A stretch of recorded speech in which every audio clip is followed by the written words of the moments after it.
பொதுவாக இந்த யானைகள் மிருகங்கள்லாம் வச்சு ஒரு படம் பண்ணோன்னா அந்த படம் கண்டிப்பாக எல்லாருக்குமே பிடிக்கும். அதுக்கான பேசிக் ரீசன்னா எல்லாரும் கண்டிப்பாக ஒரு அனிமலோட ஒரு ஃப்ரெண்ட்ஷிப்பை மெயின்டைன் பண்ணிகிட்டே இருப்பாங்க. ஒரு சில பேர் அவங்க வீட்லேயே பெட்டாக வளர்ப்பாங்க.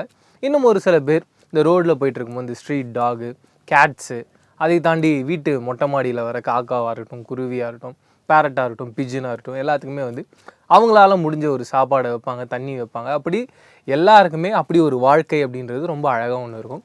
கண்டிப்பாக எல்லாரும் அப்படி ஒரு அனிமல் நம்மளை விட்டுட்டு போகுது, ஏதோ இறந்து போச்சு, தொலைஞ்சு போச்சுன்னா கண்டிப்பாக அந்த அனிமலை நினச்சி நம்ம அழுவோம், வருத்தப்படுவோம். அப்படி ஒரு பேசிக் கனெக்ட் எல்லா படத்துலையும் இருக்கும். அந்த பேசிக் கனெக்டே மிஸ் பண்ணிட்டாங்க அப்படின்ட்டு தான் இந்த படைத்தலைவன் படத்துடைய மிகப்பெரிய ஒரு மைனஸ் பாயிண்ட்டாக நான் பார்க்குறேன். இன்றைக்கி இந்த படைத்தலைவன் படத்துடைய ரிவ்யூ தான் பார்க்க போகிறோம். படத்துடைய டைரக்டர் அன்பு. படத்தோட கதை என்னன்றது பார்த்தீங்கன்னா, யானை பாகனாக இருக்க நம்ம ஹீரோ சண்முக பாண்டியன் அவருடைய வீட்டில் ஒரு சின்ன கடன் பிரச்சனை. அதன் காரணமாக அவங்க சொந்தக்காரங்கிட்டே காசு வாங்குறாரு. ஒரு கட்டத்துக்கு மேலே என்ன பண்ணுறாரு, அந்த சொந்தக்காரர் ஒரு பிரச்சனையை ஒன்று உருவாக்கி அந்த யானையை வந்து எப்படியாவது கேஸில் மாட்டி விடணும் அப்படின்னு யோசிச்சுட்டு இருக்காரு. அதே ஊரில் வேறு ஒரு போலீஸ் ஆஃபீஸர் இருக்கார். அந்த யானையை அவர் கொண்டு வந்து கொடுத்தா அவருக்கு நிறைய காசு கிடைக்கும்ன்றது தெரிஞ்சுக்கிட்டு இந்த யானையை எப்படியாவது இவங்ககிட்டேருந்து அபகரிக்கணும் அப்படின்னு ட்ரை பண்ணுறாரு. இவங்க 2 பேரும் ஒரே நேரத்தில் ஒரு திட்டமிடுறாங்க. அது கரெக்டாக நம்ம ஹீரோவுக்கு எதிராக அமைஞ்சிடுது. நம்ம யானைக்கு மதம் பிடிச்சிருச்சு அப்படின்ற பேரில் அந்த யானையை அரெஸ்ட் பண்ணி கூட்டிகிட்டு போயிடுறாங்க. இப்போ நம்ம ஹீரோ அந்த யானையை காப்பாற்றுறதுக்காக பல போராட்டங்களில் ஈடுபடுறாரு. ஒரு கட்டத்து மேலே அந்த டாக்குமெண்ட்ஸ்லாம் கொடுத்துட்றாரு, எங்கள் யானையை தாங்க. அப்போ அந்த ரேஞ்ச் ஆஃபீஸர் சொல்கிறாரு, அந்த யானை இங்கே இல்லை, அது மதம் பிடிச்சி காட்டுக்குள்ளே ஓடி போயிடுச்சு அப்படி. இப்போ காட்டுக்குள்ளே போன யானையை நம்ம ஹீரோ கண்டுபிடிக்கிறாரா இல்லையான்றதான் இந்த படத்தோடைய கதை. இது பேசிக்காக இந்த லேயரோடு இருந்திருந்தாலே நல்லா இருந்திருக்கும். பட் அதை தாண்டி இவங்க என்ன பண்ணுறாங்கன்னா, இப்போ ரீசன்ட் டைம்ஸில் மட்டும் இல்லாமல் நீங்கள் பல வருஷ காலமாக தொடர்ந்து நீங்கள் பார்த்துட்ருது என்னென்னு பார்த்தீங்கன்னா, பலி கொடுக்கறது அப்படின்னு ஒன்று இருப்பான். அப்படிப்பட்ட ஒரு மிகப்பெரிய ஒரு மெசேஜை இந்த படத்துக்குள்ளே சொல்லியே ஆகணும்னு சொல்லிட்டு உள்ளே வந்தாங்க தெரியுங்களா. அதுதான் இந்த படத்தோடைய ஒரு பெரிய அடியாக நான் பார்க்குறேன். சாமி வந்து நம்மளை காப்பாற்றிருச்சு அப்படின்ற ஒரு சீனை படத்தோட எண்டில் வைக்கிறாங்க. அது கன்வின்சிங்காக இல்லை. நீங்கள் அந்த சீனை வைங்க, அது பிரச்சனை கிடையாது. பட் ஒரு ஆடியன்ஸாக ஒரு படம் பார்க்கும்போது ஆமாம்ப்பா சாமிக்கிட்டேருந்து இப்படி ஒரு சக்தி வந்து அதனால் காப்பாற்றப்பட்டது அப்படின்றத நம்ம நினைப்போம். ஆனால் படம் ஃபுல்லாக ஏகப்பட்ட பிரச்சனைகள் நடக்குது, நிறைய பேர் இறந்து போகிறாங்க. அங்கெல்லாம் காப்பாற்றாத சாமி இந்த ஒரு பாயிண்டில் வந்து எப்படி காப்பாற்றுற மாதிரியான ஒரு சீன் கூட இல்லாமல் வெறும் டைலாக்லாம் மட்டும் வச்சு ஆடியன்ஸை கன்வின்ஸ் பண்ணுறாங்கன்றது ஒரு ஆடியன்ஸாக படம் பார்க்கும்போது எனக்கு கன்வின்ஸ் ஆகலை. ஏன்னா இதுக்கு முன்னாடி நம்ம தமிழ் சினிமாலே நிறைய படங்கள் பார்த்துருவோம். எக்ஸாம்பிள் ரீசெண்ட் டைம்ஸில் வந்து மூக்குத்தி அம்மனில் கூட ரொம்ப அழகாக ஸ்டேஜ் பண்ணியிருப்பாங்க. ஓகே, அம்மனுடைய சக்தி வந்து இப்படி வந்து எல்லாருமே காப்பாற்றுறாங்க, மேலே வந்து இறங்கி, அது எவ்வளோ கன்வின்சிங்காக இருக்குது. சரி, அது கூட வேணாம், நீங்கள் அம்மனை டேரெக்டாக காட்ட கூட வேணாம். எக்ஸாம்பிள் ரொம்ப ரீசெண்டாக வந்து கருடன் படம் நான் சொல்கிறேன். அந்த படத்தில் நம்ம சூர்யா அவர்கள் சாமி வந்து அவர் வந்து உக்ரமாகி கெட்டவனோட கையை விட்டுவார். அது எவ்வளோ கன்வின்சிங்காக இருக்குது. ஓகே, சாமி வந்து அவருக்குள்ளே வந்து அந்த கெட்டவனை வந்து அழிக்கிறாங்க அப்படின்னு. அப்படிப்பட்ட ரொம்ப கரெக்டான ஒரு ஸ்டேஜிங்கே இந்த படத்தில் இல்லை. இந்த படத்தோடைய மிகப்பெரிய மைனஸ் பாயிண்ட் அதுதான். இவங்க ஐடியாஸாக நிறைய வச்சுருக்காங்க. அந்த ஐடியாஸாக எனக்கு ரொம்ப பிரமிப்பை வச்சுக்கிட்டே இருந்துச்சு. ஓகே, நல்ல நல்ல ஐடியாஸாக யோசிச்சுக்கிட்டே இருக்காங்களே.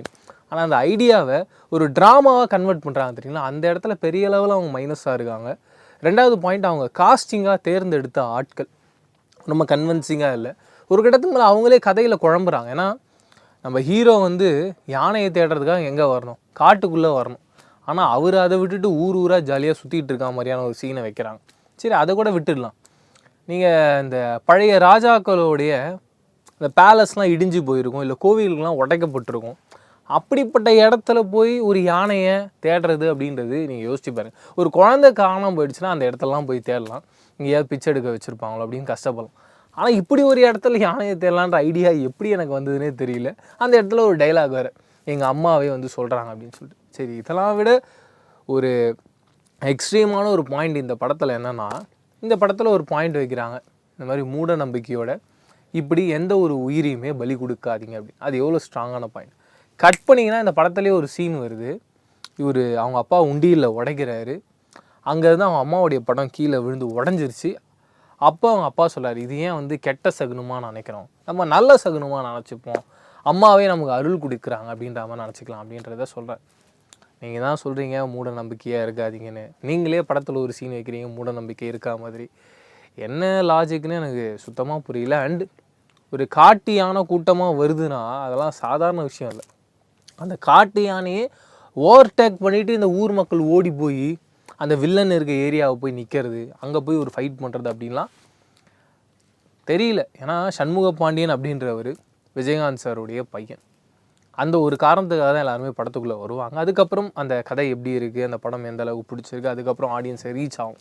ஆனால் அந்த பேர் விஜயகாந்த் சார்ன்ற அந்த பேரை காப்பாற்றணும் அப்படின்றதுக்கு ரொம்ப முக்கியமான ஒரு பாயிண்ட். அது ரொம்ப கரெக்டான, எந்த இடத்துலையும் யாரையுமே எந்த ஒரு பாயிண்ட்டும் மிஸ் ஆகாமல் ரொம்ப கரெக்டான ஒரு கதையை சொல்லணும். அந்த இடத்துல கொஞ்சம் மிஸ் பண்ணிட்டாங்கன்னு தோணுது. அந்த விஜயகாந்த் சாரே தொடர்ந்து நிறைய படங்களை சிஜியாக காட்டுறாங்க. எனக்கு ரொம்ப கஷ்டமாக இருந்துச்சு. இந்த படத்துலையும் அப்படி ஒரு சீன் இருந்தது. ரொம்ப வருத்தமாக இருந்தது. அவர் எவ்வளோ பெரிய ஒரு மாஸ் இருக்க ஒரு ஆள். அதுவும் ரமணாலாம் என்னோடய ஆல் டைம் ஃபேவரட் படம். நான்லாம் சின்ன வயசில் எப்போ டிவியில் ஃபெஸ்டிவல் வருதோ கண்டிப்பாக அந்த படம் போடுவாங்க. அந்த படத்தை ஸ்டார்ட் டு எண்ட் எத்தனை ஆடு வந்தாலும் முடிகிற வரைக்கும் உட்காந்து பார்க்குற ஒரு படம்.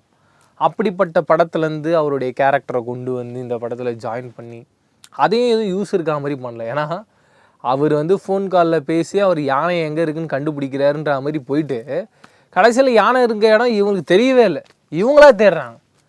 அப்புறம் ஏன்டா பாவம் அவ்வளோ பெரிய மனுஷனை ஏஐ மூலியமாக கொண்டு வந்து அந்த சீனும் ஏன் நாசனம் பண்ணீங்கன்ற மாதிரி பயங்கர வருத்தமாக இருந்தது.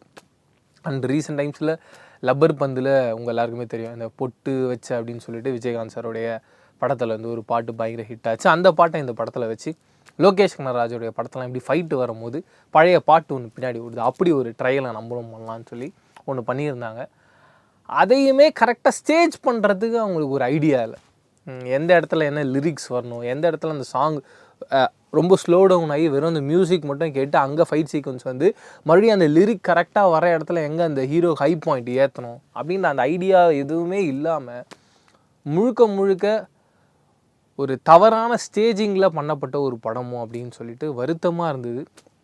கண்டிப்பாக வரக்கூடிய காலகட்டங்களில் சண்முக பாண்டியன் அவர்கள் ஆக்டிங்லேயும் கொஞ்சம் கான்சன்ட்ரேஷன் பண்ணி இன்னும் ஏதாவது ஒரு கிளாஸஸ்லாம் போய் கற்றுக்கிட்டு இன்னும் கொஞ்சம் பெஸ்ட்டான ஒரு பர்ஃபார்மன்ஸை கொடுக்கலாம். ஏன்னா அவர் மேலே ஒரு பெரிய நம்பிக்கையோடு நம்ம படம் பார்க்குறதுக்காக வரோம். இன்னும் பெட்டராக பண்ணியிருந்தால் நல்லா இருக்குமே அப்படின்றது தோணுது. அவருக்கு டைலாக்ஸாகவும் கம்மி பண்ணிட்டாங்க. யார் இந்த யானைக்காக போராடணும் அப்படின்னா அந்த யானை பாகன் தான். ஆனால் அதை தாண்டி அந்த யானை பாகனோட அப்பாவுக்கு ஏகப்பட்ட டைலாக்ஸ் இருக்குது. அண்ட் அவருடைய பர்ஃபார்மன்ஸாக நிறைய இடங்களில் ஃப்ளாட்டாக இருக்குது. கூட இருக்க அந்த ஃப்ரெண்டு கேரக்டரை விட இவரோட பர்ஃபார்மன்ஸுன்றது ஹெவியாக இருக்கணும்ல. அந்த யானை போயிடுச்சு அப்படின்னும் போது அந்த இடத்துல பெரிய அளவில் மிஸ் பண்ணுறாரு. வரக்கூடிய காலகட்டத்தில் இன்னும் ஒரு பெஸ்ட்டான பர்ஃபார்மன்ஸை கொடுத்து இப்படி விஜயகாந்த் சாருடைய பேர் இந்த அளவுக்கு இப்போயும் நிலச்சி நிற்குதோ அப்படி ஒரு இடத்துக்கு வரணுன்றது தான் என்னுடைய பெரிய ஆசையாக இருக்குது. அதை தாண்டி நீங்கள் படைத்தலைவன் படம் பார்த்துருந்தீங்க, உங்களுக்கு இந்த படத்தில் என்ன மாதிரியான விஷயம்லாம் பிடிச்சிருந்தது இல்லைன்றதை கமெண்ட் செக்ஷனில் ஷேர் பண்ணிக்கோங்க. இதே மாதிரி சூப்பரான அடுத்த ரிவ்யூவில் சந்திக்கிறேன். அது வரைக்கும் டடா பாய். நான் பிரவீன் கேஎஸ். பாய்.